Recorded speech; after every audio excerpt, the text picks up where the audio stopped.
दुनिया का इकोनॉमी एक रेवोल्यूशन के कगार पे है। पैसे का एक नया रूप बिटकॉइन हमारे फाइनेंस के सोचने के तरीके को चैलेंज कर रहा है। बिटकॉइन एक डिजिटल करेंसी है जो सिर्फ कंप्यूटर्स पे एग्जिस्ट करती है, लेकिन इसकी रियल वर्ल्ड वैल्यू है। लोग इसे चीजें खरीदने और सर्विसेज के लिए यूज करते हैं, बिल्कुल ट्रेडिशनल पैसों की तरह। ये वीडियो बिटकॉइन के वर्ल्ड इकोनॉमी पे इम्पैक्ट को एक्सप्लोर करेगा। हम इसके पोटेंशियल बेनिफिट्स और रिस्क्स देखेंगे। बिटकॉइन की कहानी इनोवेशन और डिसरप्शन की है। ये एक ऐसे फ्यूचर की झलक देता है जहां पैसा डिसेंट्रलाइज्ड है और सबके लिए एक्सेसिबल है, लेकिन इसके साथ चैलेंजेस भी हैं। फाइनेंस के फ्यूचर को समझने के लिए बिटकॉइन को समझना इंपॉर्टेंट है। इस नई टेक्नोलॉजी में ग्लोबल इकोनॉमी को बदलने की क्षमता है। बिटकॉइन 2008 में एक रहस्यमयी इंसान या ग्रुप ने बनाया था जिसका नाम सतोशी नाकामोटो था। ये एक रेवोल्यूशनरी टेक्नोलॉजी पे बेस्ड है जिसे ब्लॉकचेन कहते हैं। ये टेक्नोलॉजी एक डिजिटल लेजर है जो सभी बिटकॉइन ट्रांजैक्शंस रिकॉर्ड करती है। एक बड़ी पब्लिक बुक इमेजिन करो जो हर बार किसी के बिटकॉइन भेजने या रिसीव करने पर ट्रैक रखती है। ये बुक एक जगह स्टोर नहीं होती, बल्कि दुनिया भर के हजारों कंप्यूटर्स में डिस्ट्रीब्यूटेड होती है। ये डिस्ट्रीब्यूटेड नेचर बिटकॉइन को सिक्योर बनाता है। ब्लॉकचेन को बदलना लगभग इम्पॉसिबल है क्योंकि किसी भी चेंज के लिए नेटवर्क के मेजॉरिटी को कंट्रोल करना होगा। बिटकॉइन का एक और की फीचर है इसकी लिमिटेड सप्लाई। ट्रेडिशनल करेंसीज के अनलाइक, जिन्हें गवर्नमेंट्स एंडलेसली प्रिंट कर सकते हैं, सिर्फ 21 million bitcoins he ever exist करेंगे। ये स्कार्सिटी बिटकॉइन की वैल्यू को बढ़ाती है और इसे इन्फ्लेशन के खिलाफ एक पोटेंशियल हेज बनाती है। बिटकॉइन का decentralised nature traditional banking systems के लिए एक बड़ा चैलेंज है। बैंक्स फाइनेंशियल ट्रांजैक्शंस में इंटरमीडियरीज का काम करते हैं। ये पेमेंट्स फैसिलिटेट करते हैं, लोन्स देते हैं और हमारे पैसे मैनेज करते हैं। Bitcoin however direct peer to peer transactions allow करता है, बैंक्स जैसे इंटरमीडियरीज की जरूरत को खत्म करते हुए।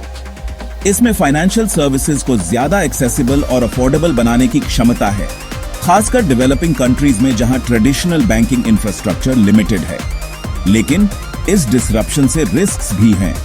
बैंक्स फाइनेंशियल सिस्टम को रेगुलेट करने और मनी लॉन्ड्रिंग जैसी इलीगल एक्टिविटीज को रोकने में क्रूशियल रोल प्ले करते हैं। बिटकॉइन का डिसेंट्रलाइज्ड नेचर इन एक्टिविटीज को ट्रैक और रेगुलेट करना मुश्किल बनाता है। इससे बिटकॉइन के इलिसिट एक्टिविटीज में पोटेंशियल यूज को लेकर कंसर्न्स पैदा हुई हैं। बिटकॉइन को अक्सर डिजिटल गोल्ड कहा जाता है, एक सेफ हेवन एसेट जो इन्वेस्टर्स को इन्फ्लेशन से प्रोटेक्ट कर सकता है। ऐसा इसलिए है क्योंकि गोल्ड की तरह बिटकॉइन की सप्लाई लिमिटेड है। जब सेंट्रल बैंक्स ज्यादा पैसा प्रिंट करते हैं तो ट्रेडिशनल करेंसीज की वैल्यू कम हो सकती है। इसे इन्फ्लेशन कहते हैं। बिटकॉइन अपनी फिक्स्ड सप्लाई के साथ सेम इन्फ्लेशनरी प्रेशर्स के अधीन नहीं है, लेकिन बिटकॉइन की प्राइस अपनी वॉलेटिलिटी के लिए जानी जाती है। ये शॉर्ट पीरियड्स में वाइल्डली फ्लक्चुएट कर सकती है, जिससे ये एक रिस्की इन्वेस्टमेंट बन जाती है। कुछ इन्वेस्टर्स बिटकॉइन को इन्फ्लेशन के खिलाफ हेज मानते हैं, तो दूसरे इसे स्पेक्युलेटिव एसेट मानते हैं। सिर्फ समय ही बताएगा कि बिटकॉइन अपने डिजिटल गोल्ड मॉनिकर पे खरा उतरता है या नहीं। बिटकॉइन कई लोगों के लिए एक अट्रैक्टिव इन्वेस्टमेंट अपॉर्चुनिटी बनकर उभरा है। इसकी लिमिटेड सप्लाई और बढ़ती पॉपुलैरिटी ने इसकी प्राइस को शुरू से ही काफी बढ़ा दिया है। बिटकॉइन के अर्ली अडॉप्टर्स ने अपने इन्वेस्टमेंट्स पे मैसिव रिटर्न्स देखे हैं। इसने बिटकॉइन और अदर क्रिप्टो करेंसीज में इंटरेस्ट की सर्ज पैदा कर दी है। हालांकि बिटकॉइन में इन्वेस्ट करना रिस्क फ्री नहीं है। इसकी प्राइस वॉलेटिलिटी सिग्निफिकेंट लॉसेस का कारण बन सकती है और क्रिप्टो करेंसी मार्केट में रेगुलेशन की कमी इसे स्कैम्स और फ्रॉड के लिए ससेप्टेबल बनाती है। पोटेंशियल इन्वेस्टर्स के लिए इन्वेस्ट करने से पहले बिटकॉइन को थोरोली रिसर्च करना और इन्वॉल्व्ड रिस्क्स को समझना क्रूशियल है। बिटकॉइन का राइज दुनिया भर के गवर्नमेंट्स और फाइनेंशियल रेगुलेटर्स के ध्यान में आया है। वे इस न्यू फॉर्म ऑफ मनी को रेगुलेट करने के तरीके से जूझ रहे हैं।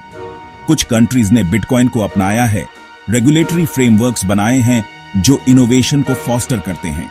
दूसरों ने ज्यादा कॉशियस अप्रोच अपनाया है। फाइनेंशियल स्टेबिलिटी पे इसके पोटेंशियल इंपैक्ट और इलीगल एक्टिविटीज में इसके यूज को लेकर कंसर्न्स एक्सप्रेस की है। बिटकॉइन के लिए रेगुलेटरी लैंडस्केप अभी भी इवॉल्व हो रहा है।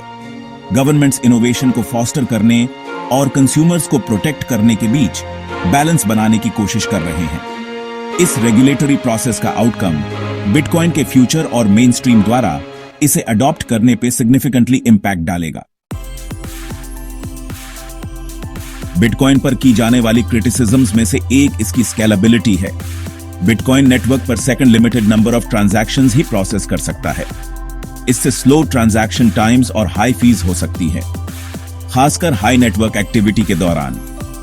लाइटनिंग नेटवर्क इस प्रॉब्लम का एक प्रपोज्ड सॉल्यूशन है। ये टेक्नोलॉजी बिटकॉइन ब्लॉकचेन के ऊपर एक सेकंड लेयर बनाकर बिटकॉइन ट्रांजैक्शंस को फास्टर और चीपर बनाने का एम रखती है। ये वेरी लो फीस के साथ नियर इंस्टेंटेनियस ट्रांजैक्शंस अलाउ करती है, पोटेंशियली बिटकॉइन को एवरीडे पेमेंट्स के लिए एक ज्यादा वायबल ऑप्शन बनाती है। बिटकॉइन के फ्यूचर को इंपैक्ट करने वाला एक और डेवलपमेंट है सेंट्रल बैंक डिजिटल करेंसीज या CBDCs का इमर्जेंस। ये सेंट्रल बैंक्स द्वारा इश्यू और बैक की गई डिजिटल करेंसीज हैं, एग्जिस्टिंग फाइएट करेंसीज के डिजिटल वर्जन्स की तरह। CBDCs में बिटकॉइन के कुछ बेनिफिट्स ऑफर करने की क्षमता है, जैसे फास्टर ट्रांजैक्शन टाइम्स और लोअर कॉस्ट्स, जबकि अभी भी सेंट्रल बैंक्स की स्टेबिलिटी द्वारा बैक्ड हैं। ये देखना बाकी है कि CBDCs बिटकॉइन के साथ कैसे कोएग्जिस्ट करेंगे। कुछ एक्सपर्ट्स का मानना है कि वे बिटकॉइन को कम्पीट कर सकते हैं, जबकि दूसरे उन्हें कॉम्प्लीमेंट्री टेक्नोलॉजीज के रूप में देखते हैं।